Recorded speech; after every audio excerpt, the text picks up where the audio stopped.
Të nderuar shikues, u rikthyem në pjesën me personalitetin e ditës edhe temën për të cilën sot do të flasim. Në fakt, sot do të bëjmë një gërshetim temash. Në pjesën e parë të këtij emisioni do flasim për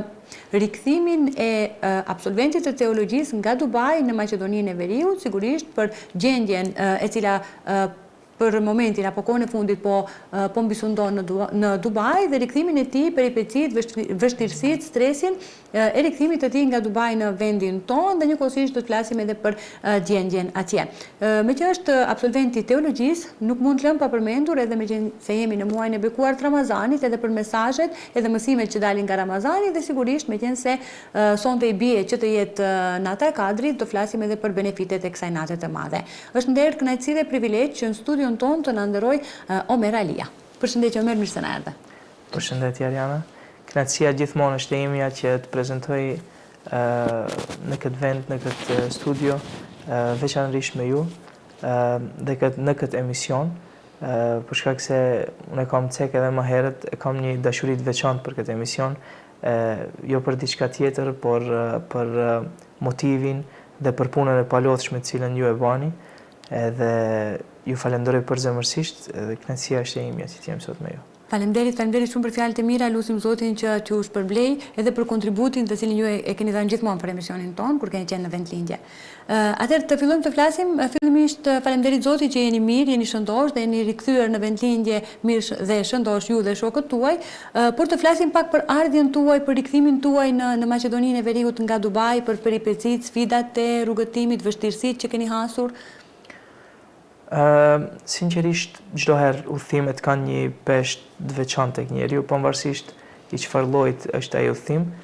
Zakonisht për individët cilët kthehen në vendlindje, do të thotë udhëtimi e ka edhe atë dëshirën, edhe atë koha kur fillon të ecë ngadalë, për shkak se nuk mund të presësh që të bashkohesh me familjen. Por realisht këtë rast, domethënë këtë herë që u kthyem në Maqedoni, shkak i krizës e cila ndodhi në Dubai, pat një tension edhe më të shtuar tek gjithë njerëzit, pavarësisht pozicionit cilin ato e kishin në shoqëri, për shkak se në një farë formë u mësuam me të qenurit shumë të sigurt në Dubai dhe u mësuam me idenë se do të thotë çdo herë jeta do të jetë ashtu siç jemi mësuar ta dimë në një farë formë, do të thotë pa kriza, pa frikë, do të thotë siguria është në nivelin më të lartë, ku çdo kush shembullosh shumë i lirë të veprojë çka don. Edhe faleminderit Zotit, do të thotë pavarësisht gjërave të cilat ne i shohim çdo ditë, edhe fatkeqësisht mediat në këtë rast këto si janë për lajme të shpejta, kanë bërë edhe një farë lloj ngritje të frikës së madhe tek popullata, për shkak se shumica e informacioneve të cilat janë shpërndar në një periudhë shumë të shkurtër kur as edhe ne, cilët jetonim atje, nuk e dinim saktësisht se çfarë është duke ndodhur, janë munduar të nxjerrin lajme vetëm për të hapur panik tek njerëzit, por realisht do të thotë tensioni ka qenë ekzistent, ajo nuk duhet mohuar, edhe çështja e fluturimit edhe kthimit në shtëpi ka ndodhur në mënyrë shumë të organizuar. Dhe për këtë, do me thonë, fillimisht i falenderojmë Allahu Gjellëshanuhu, i cili realisht është dëgjuesi i zërit brendshëm të njerëzit, edhe kur atëherë fuqia nuk është ekzistente që lutja të nxirret me zë, Allahu Gjellëshanuhu është ai i cili e dëgjon zërin e zemrës për t'u përgjigjur lutjes që robi i tij e ka. Edhe për shkak se gjendeshim në muajin e shetë të Ramazanit, atmosfera e cila ndodh në Ramazan zakonisht në Dubai është ndoshta atmosfera më e bukur të cilën mund ta gjesh në ndonjë vend arab, do të thotë veç vizitës së vendeve të shenjta normal, për shkak se njerëzit solidarizohen në mënyrë të jashtëzakonshme me njëri tjetrin, shumica e njerëzve marrin edhe pushimin gjatë kësaj periudhe,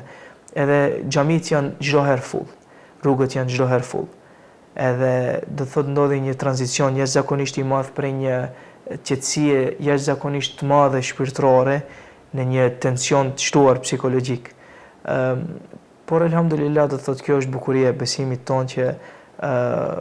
edhe Imam Ghazaliu është munduar shumë herë ta përshkruaj se qetësia për muslimanin apo gjetja e paqes për muslimanin është paqja e brendshme. Edhe neve të cilëve Allahu xhaleshanuhu na ka mundsuar që të lindim si musliman, na ka mundsuar që të rritemi si musliman edhe në një farë forme të mbjellim ato pikat kryesore të islamit brenda shpirtit ton, na ka mundsuar që në raste të këtilla të gjejmë paqen edhe të gjejmë shpresën edhe fuqinë tek Allahu xhaleshanuhu pavarësisht situatave të cilat ndodhin. Sa i përket rikthimit në Maqedoni, i tërë udhëtimi është organizuar prej fillimit deri në fund përmes ambasadës së Maqedonisë e cila gjendet në Emiratet e Bashkuara Arabe. Një falënderim të përzemërt dhe të veçantë ja dërgoj edhe ambasadorit i cili është atje, zotërit Abdulkader Mehmedi, i cili ka bërë një punë të palotshme dhe ka bërë një organizim jashtëzakonisht të bukur në një periudhë shumë të ngushtë, për shkak se çështja e fluturimit ka filluar të organizohet prej ditës së diell, ndërsa fluturimi ka ndodhur në ditën e martë dhe për një periudhë shumë të ngushtë kohore, organizimi ka qenë jashtëzakonisht i mirë. Kemi udhëtuar dikund 150 shtetas të Maqedonisë, prej të cilëve 17 kemi qenë student, të cilët ndodhemi në Emiratet e Bashkuara Arabe, të drejtimeve të ndryshme, dhe ka pasur edhe një pjesë tjetër të cilët vetëm se janë të vendosur në Dubai dhe jetojnë atje. Fluturimi është organizuar nga ana e ambasadës dhe gjithçka ka qenë mbuluar nga ana e ambasadës, duke filluar prej fluturimit e derisa jemi kthyer këtu në Maqedoni. Fluturimi ka ndodhur në mënyrë direkte, do të thotë kemi fluturuar prej Dubai drejt në Shkup, jo si zakonisht si kemi mësuar të udhtojmë përmes Turqisë, dhe kjo në një farë forme e largon edhe atë peshën e udhëtimit, për shkak se e ke atë mundësinë e vogël për të pushuar në aeroport derisa jenë në Turqi. Por ama këtë herë fluturimi ka qenë direkt prej Dubait për në Shkup, edhe fluturimi ka qenë jashtëzakonisht i gjatë realisht, dhe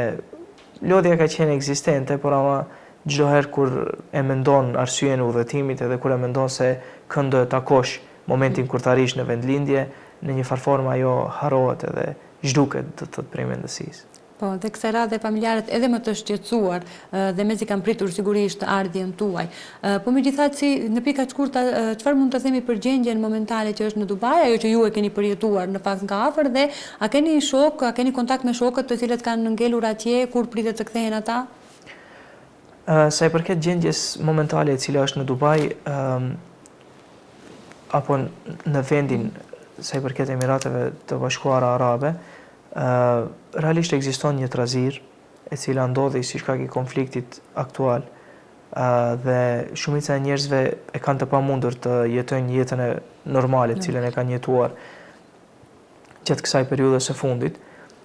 Por ama me fillimin e konfliktit, të jemi sinqert, nuk është se kemi pasur informacione dhe aq të mëdha siç kanë qenë informacionet këtu në Maqedoni, për shkak se Dubai do të thotë njihet për mënyrën se si ata i ndajnë lajmet tek popullata, dhe në një farë forme shumicën e informacionit të cilin fillimisht e kam pranuar për ndodhitë e fundit të cilat kanë ndodhur në Dubai ka qenë prej shokëve dhe dashamirëve të cilët i kanë pasur këtu, të cilët mi kanë dërguar në mënyrë direkte. Gjatë ditës parë dhe ditës së dytë nuk është se kemi pasur, do të thotë, nuk kemi ndjerë ndonjë lloj presioni si shkak i sulmeve të cilët kanë ndodhur, pavarësisht se ne ishim prezent dhe i dëgjonim zhurmat të cilët ndodhnin si shkak i fluturimeve të shumta, si shkak i raketave edhe interceptorëve të cilët mundoheshin që ata do të thotë t'i ndalojnë, t'i stopojnë që ata mos t'i godasin zonat ku ka pasur, ku kanë qëndruar civil. Kjo në një farë forme ngjalli një farë frige, pavarësisht se në vendin apo në zonën ku jetojmë ne, në një farforme ishim të sigurt se nuk do të ndodhte diçka, por pavarësisht mënyra se si bëhej interceptimi i dronëve të cilët thuhej se vinin nga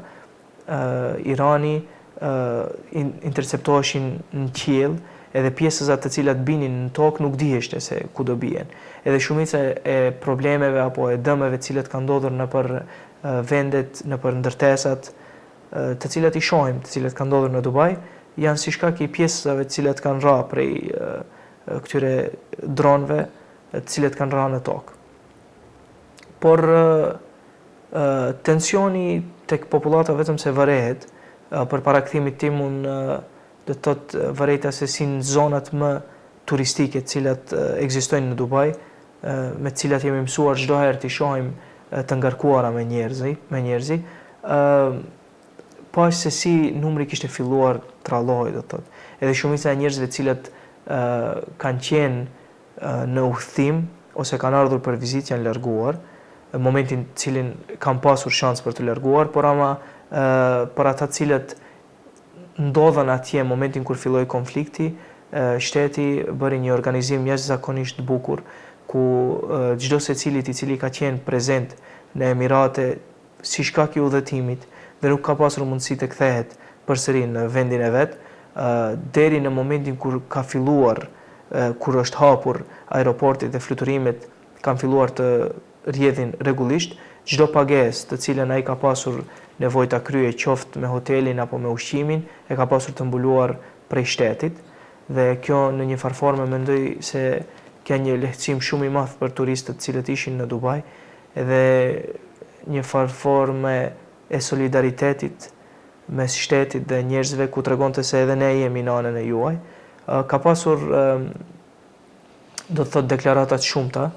prej udhëheqësve të shtetit, cilët rregullisht kanë dalur nëpër televizione dhe nëpër intervista, duke treguar se arsyeja e sulmeve të cilat po ndodhin dhe arsyeja e krizës e cila po ndodh nuk ka të bëjë me Dubain ose me Emiratet e Bashkuara si vend, por është një problem botëror, po e quaj kështu, e cila nuk njeh se kënd ka para. Por elhamdulillah, do të thotë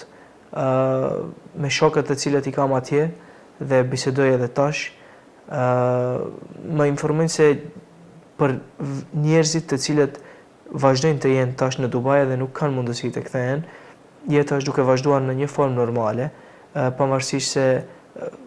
derisa isha atje ne pranonim do të thotë mesazhe në momentin kur kishte sulme, në momentin kur nuk duheshte të dalim jashta, dhe duhet që të qëndronim brenda. Alarmet vazhdojnë që të jenë ekzistente, do të thotë shteti çdo herë kur sheh se në një farforme i kanoset në një far rreziku, kërkon prej popullatës që qëndrojnë nëpër vendet e mbyllura, edhe të qëndrojnë larg dritareve, por do të thotë jeta është duke vazhduar në një formë normale me një mungesë jashtëzakonisht të madhe të njerëzve. Kështu do të përshkruaja gjendjen e Dubait momentalisht. Për çfarë në fakt njëri si ti e motivoi për shkuar dhe për të studiuar në Dubai? Si ka qenë rrugtimi yt fillestar atje, pra studimet, pse pikërisht të zgjodhet Dubain për të studiuar? Është një pyetje zakonisht interesante dhe e kam pranuar shumë shpesh për shumë njerëzve, për shkak se zakonisht për drejtimin cilin unë jam, studimet janë të njohura në vendet se ku bëhen, do të thotë si Egjipti ose Medine, qoftë Turqia, Jordani, por ama kjo fryma e studimit të teologjisë në një vend siç është Dubai, do të thotë, ose Emiratet e Bashkuara Arabe, sikur ishte një freski në çështjen e alternativave të cilat studentët i kishin për të shkuar në studime jashtë vendit. Për mua do të thotë çdo herë ka qenë edhe çdo herë do të them se do të thotë ajo ishte një gjë shumë spontane, pavarësisht se unë prej një moshë shumë të vogël do të thotë e kam ndjekur Dubain, por ama asnjëherë nuk e kam menduar se një ditë do të jem atje dhe do të filloj studimet edhe në një farforme do të jetoj atje. Pavarësisht se sa e shkurt është periudha e qëndrimit, ashtu është krijuar njeriu që vendet ose sendet të cilet i posedon për një kohë të shkurt, mendon se i privatizon në një farë forme. Edhe tash e vërej shumë herë kur kthehem atje, ju them sendeve, kjo është e imja, e din, hajde shkojmë te kjo kafja, hajde bëjmë atë, edhe është interesant se me një farë forme fillon edhe të bëhet si një vend ku mendon se çdo herë ke jetuar atje. Edhe për njerëzit cilët kanë ardhur në Dubai dhe e kanë pas mundësinë të jetojnë për një periudhë pavarësisht se sa e gjatë ka qenë, një prej atyre bukurive më të mëdha të cilat Dubai posedon edhe askush nuk e përmend, për mendimin tim është qetësia të cilën ti e gjen si individ momentin kur jeton atje. Nuk e di kjo ka të bëjë për shkak se shumica e njerëzve që jetojnë atje janë njerëz të cilët vinë nga shumë vende të ndryshme të botës, edhe në një periudhë shumë të shkurtë ti ke mundësinë të takohesh me një shumëllojshmëri të nacionaliteteve, ose për atë pjesën se shumica e njerëzve të cilët vinë atje janë njerëz të cilët janë të suksesshëm në vendet e tyre, edhe kanë zgjedhë Dubain për të ardhur dhe për ta jetuar atë pjesën e fundit të jetës së tyre. Por ama realisht ekziston një qetësi jashtëzakonisht e madhe të cilën e gjen si individ gjatë periudhës të cilën je në Dubai. Edhe çështja e studimeve atje në fillim ishte edhe pak e paqartë edhe për mua personalisht, edhe pse çdo herë ceki edhe besoj se do të jenë duke na ndjekur, arsyeja kryesore ka qenë dy shokët e mi, të cilët i përmend çdo herë dhe i përshëndes shumë, edhe lut Allahun xhaleshanuhu që t'i ruaj kudo që të jenë. Ata kanë qenë arsyeja kryesore që ne në mënyrë të përbashkët vendosëm që ta marrim një rrugtim që me shpresën Allahu xhaleshanuhu ta mbaronim bashkë ashtu siç e filluam, por sidoqoftë do të thotë planet të cilat njeriu i bën edhe caktimet të cilat Allahu xhaleshanuhu i ka vendosur janë si nata me ditën nga ndonjëherë dhe njeriu nuk i ngelet gjë përveç se ta pranoj realitetin edhe të vazhdoj përpara. Edhe kështu ka qenë, do të thotë në fillim kemi vendosur që të shkojmë bashkarisht për të vazhduar studimet atje, edhe më pas do të thotë ajo shtylla kryesore e cila më ka bërë që të vazhdoj studimet në atë vend ka qenë investimi i jashtëzakonshëm të cilën shteti e ka bërë drejt universiteteve, drejt studentëve dhe mundësitë të cilët studentët realisht i kanë. Për mua personalisht çdo herë ka pasur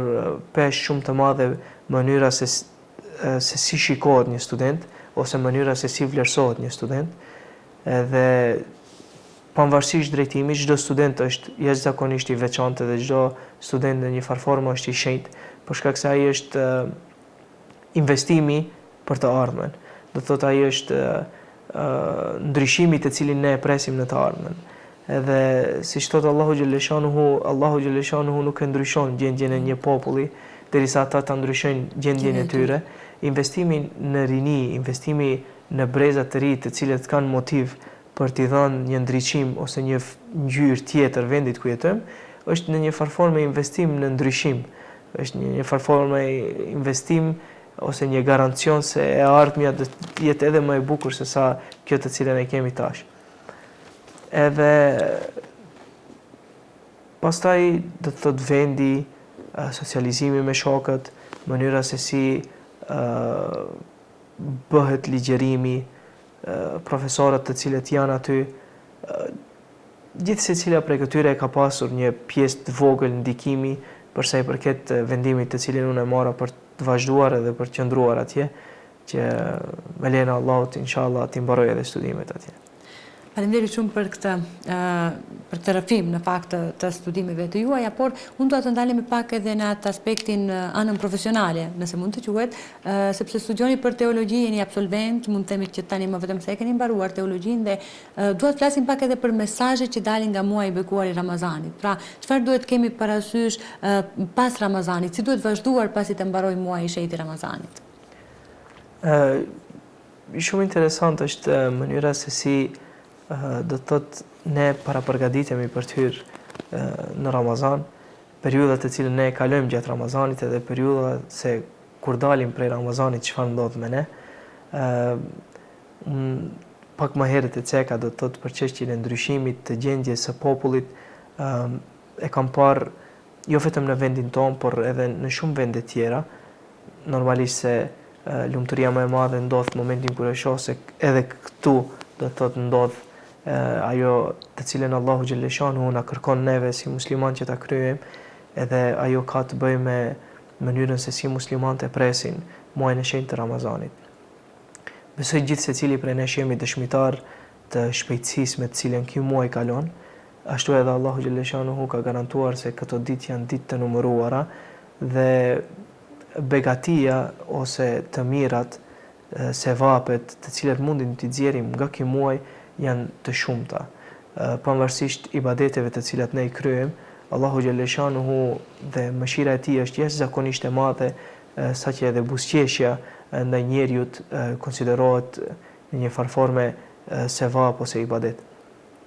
Sa i përket muajit të shenjtë të Ramazanit, përveç pastrimit do të thoja fizik të cilin njeriu e kryen gjatë kësaj periudhe, pjesa më e rëndësishme sa i përket aspektit shpirtëror, unë mendoj se është qetësia ose afrimi të cilin njeriu e gjen me Allahun xhaleshanuhu, për shkak se momentin kur Allahu xhaleshanuhu e ka krijuar njeriun, pjesë e pandashme e gjithë secilit prej nesh janë dëshirat edhe epshet të cilat ne i kemi si njerëz. Por momentin kur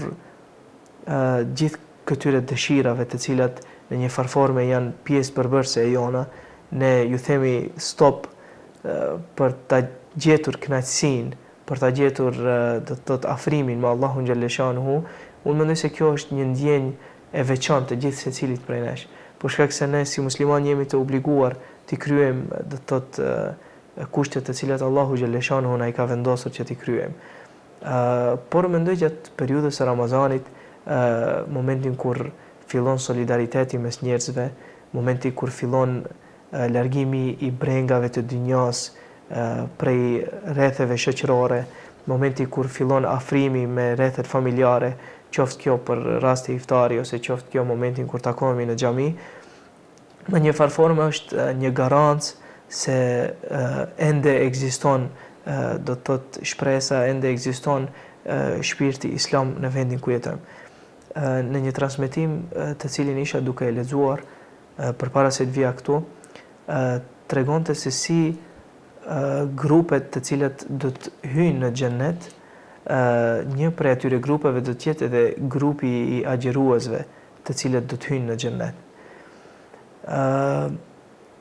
Mënyra se si do të hyjmë në xhennet po shkruhej se ashtu siç kemi qëndruar afër njëri tjetrit në safe derisa kemi qenë duke u falur në xhami, ashtu do të dalim edhe përpara Allahu xhaleshanuhu për të hyrë në xhennetet e tij. Edhe e shoh prej momentit që jam kthyer këtu në vendet në xhamit të cilat kam shkuar të falem, elhamdulillah do të thotë gjithë secilin që e kam parë si ka qenë afër njëri tjetrit, ka pasur harmoni me njëri tjetrin. Edhe me një farforme e kisha një iluzion ose një imazh duke imagjinuar të njëjtit duke qëndruar përpara dyerve të Allahut xhaleshanuhu, duke pritur me të njëjtën dashuri të cilën ato e ndanin në dynja, të hyjnë në garancionin më të madh që në një farforme Allahu xhaleshanuhu e ka bërë për muslimanët, që është xhenneti Firdeus. Unë lut Allahun xhaleshanuhu që çdo lloj vepre të cilën ne kemi bërë gjatë muajit të shenjtë të Ramazanit, pavarësisht se çfarë është ajo, unë lut Allahun xhaleshanuhu që të na garantoj me të mirat e tij, unë lut Allahun xhaleshanuhu që të na i bëj sevape. Amin. Lut Allahun xhaleshanuhu që gjithë secilin i cili ka marrë iniciativën që të ushqejë dikën tjetër, pavarësisht formës, gjithë secili i cili ka marrë iniciativën të përgatisë ushqim për të ushqyer dikën tjetër, çdo kush i cili është marrë me organizimin, çdo kush, çdo thirrës islam i cili ka dhënë mundin e tij, ka dhënë kontributin e tij që gjatë këtij muaji të ndajë në maksimum dobitë edhe të mirat të cilat ky muaj i sjell. Elus Allahun xhaleshanuhu t'i shpërblej me të mirat e tij dhe elus Allahun xhaleshanuhu që t'ju garantoj xhennet, për shkak se unë çdoherë kam thënë edhe mënyra se si e shoh do të thotë garën në të cilën ne gjendemi si musliman është një garë e cila është numri i pjesëtarëve të kësaj gare është jashtëzakonisht shumë i madh. Edhe momentin kur ne do të dalim përpara Allahu xhelle shanuhu, çdoherë bisedoj me bashkëfamiljarët e mi kur i them se në të njëjtin vend ku do të presësh mëshirë nga Allahu xhelle shanuhu, shembull do të jetë edhe pejgamberi alayhis salam, do të jetë edhe Omeri, do të jetë edhe Ebu Bekri, do të jenë edhe pejgamberët të tjerë, po do të jenë edhe njerëzit e devotshëm të cilët kanë qenë prej kohëve përpara se të jemi ne këtu. Edhe një transmetim shumë interesant të cilin e kam lexuar thotë se në momentin kur shteti islam kishte nevojë për formësimin e tij, pejgamberi alayhis salam kishte kërkuar që të bëhej një grumbullim i pasurive. Omeri kishte lënë një pjesë të pasurisë për familjen e tij, edhe gjatë periudhës kur po ecte drejt vendit ku ishte duke mbajt tubimi, ai ishte shumë i lumtur duke menduar se a ka dikush që ka kryer ndonjë vepër më të madhe se unë, që unë vetëm një pjesë të vogël të pasurisë time e kam lënë për familjen time. Edhe shumicën e kam marrë dhe e kam dërguar atje. Por pejgamberi alayhis salam ka qenë do të thotë njeriu i cili e ndryshoi botën me sjelljen, me moralin, me durimin, edhe me mënyrën se si ai vendosi që ta paraqitte këtë fe madhështore në zemrat e njerëzve. Ishte njeri i frymzuar nga Allahu xhelle shanuhu edhe e kuptoi këtë. Në momentin kur ishin tek tubimi, pejgamberi alayhis salam e pyet Omerin duke i thënë sa është sasia të cilën ti e ke lënë tek familja jote prej pasurisë tënde. Edhe ai përgjigjet, është një pjesë shumë e vogël i dërguari i Allahut. Do të thotë një pjesë shumë të vogël e kam lënë për familjen time, me çrast na duhet të mbijetojmë. Edhe kthehet pejgamberi alayhis salam duke e pyetur Ebu Bekrin, i thot sa prej pasurisë tënde ti ja ke lënë familjes tënde. Edhe ai kthehet duke i thënë se nuk kam lënë asgjë për familjen time ja Rasulullah. Do të thotë gara e islamit nuk është gara e sendeve të cilat ne i shohim ose gara e veprimeve të cilat janë të dukshme, por është gara të cilën muslimani, gara të cilën njeriu e bën me brendësinë e tij për të arritur kënaqësinë Allahu xhelle shanuhu. Edhe çdo veprim të cilin njeriu e kryen me dashuri, çdo veprim të cilin njeriu e kryen me një zemër të pastër, padyshim se është kënaqësia Allahu xhelle shanuhu. Për shkak se Allahu xhelle shanuhu na ka krijuar neve për të na dhuruar të mirat, për të na i dhuruar begatit të cilet ai ka krijuar për ne. Çdo gjë të cilën ne e shohim, çdo gjë e cila na rrethon në një farforme është krijuar për ne, që ne të jemi përdorrues të saj. Por unë çdo herë them se momenti kur fillon kriza shoqërore është momenti kur bëhet ndryshimi i vendeve midis caktimit të cilin Allahu xhelle shanuhu e ka bërë. Allahu xhelle shanuhu i ka krijuar njerëzit që t'i duam, dhe Allahu xhelle shanuhu i ka krijuar sendet që ne t'i shfrytëzojmë. Jo rastësisht ne vim për një rrethi familjar, jo rastësisht ne kemi rreth shoqëror, jo rastësisht ne jetojmë me njëri tjetrin, dhe sendet të cilat ne gjenden rreth nesh ne duhet t'i shfrytëzojmë. Por ama është një fenomen shumë interesant i cili është paraqitur në botë, edhe ajo është se njerëzit shfrytëzohen dhe sendet kanë filluar të duhen dhe të veçohen. Edhe kjo është problemi që ndodh ai disbalansi midis caktimit hyjnor dhe midis lumturisë të cilën Allahu xhelle shanuhu kërkon që ne ta kemi. Unë çdo herë gjatë kohës në të cilën lexoja se si shokët e pejgamberit alayhis salam e kanë jetuar jetën e tyre, kur shikoja formën edhe mënyrën se si ata i kanë bërë ibadet Allahu xhelle shanuhu, u mendoja se çfarë do të ndodhe me ne. Do të thotë ku do të jemi ne përpara Allahu xhelle shanuhu, që të dalim përpara Allahu xhelle shanuhu dhe themi o Allah, edhe ne duam që të marrim pjesë ose të kemi hise prej xhennetit të cilin ti na ka garantuar. Por ama mëshira Allahu xhelle shanuhu është aq e madhe saqë përveç muajit të shenjtë të Ramazanit, që të mirat, begatit, sevapet e tij janë të pafundme, Allahu xhelle shanuhu na e ka dhënë edhe një natë që për vlerën e kësaj nate Allahu xhelle shanuhu ka garantuar se është vlerë sa 1000 muaj. Në një farformë ose në një perspektivë tjetër kur ta marrim, vlera e 1.000 muajve është gati se vlera e një jete totale të cilën njeriu e kalon. Do thot Allahu xhaleshanhu në një farforme e din se ne jemi krijesa të dobta, e din se ne jemi krijesa të cilët në një farforme çdo herë kemi nevojë për mëshirën e Allahut xhaleshanhu, pavarësisht pozitës në të cilën ne gjendemi. Dhe nata e Kadrit në një farforme është nata në të cilën Allahu xhaleshanhu e dha dhe dhuratën e fundit prej pjesës së Ramazanit, duke thënë se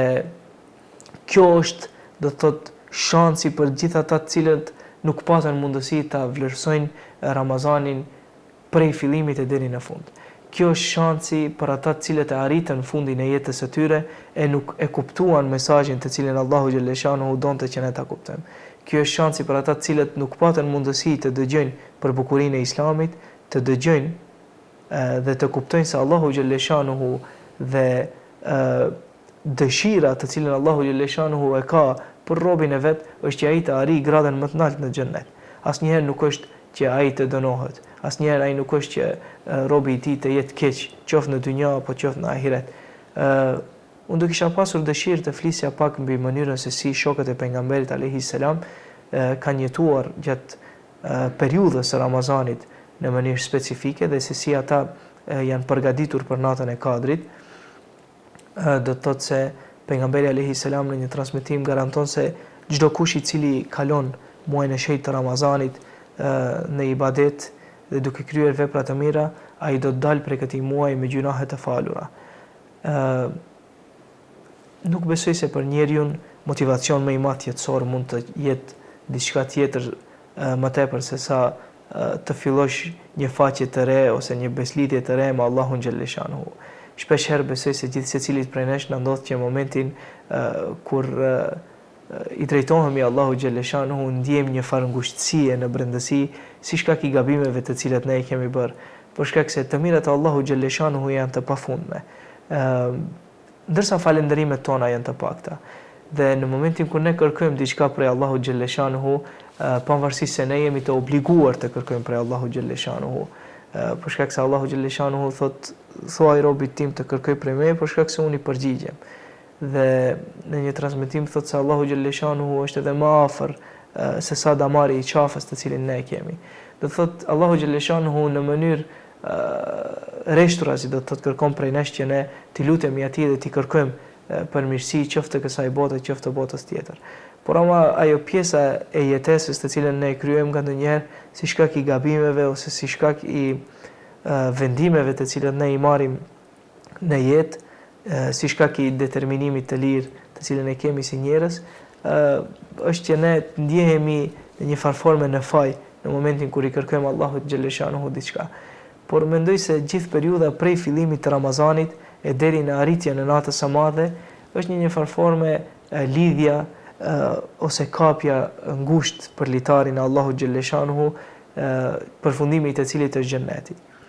Me arritjen e natës së Kadrit unë mendoj se Allahu xhaleshanhu do të thotë robi përfundon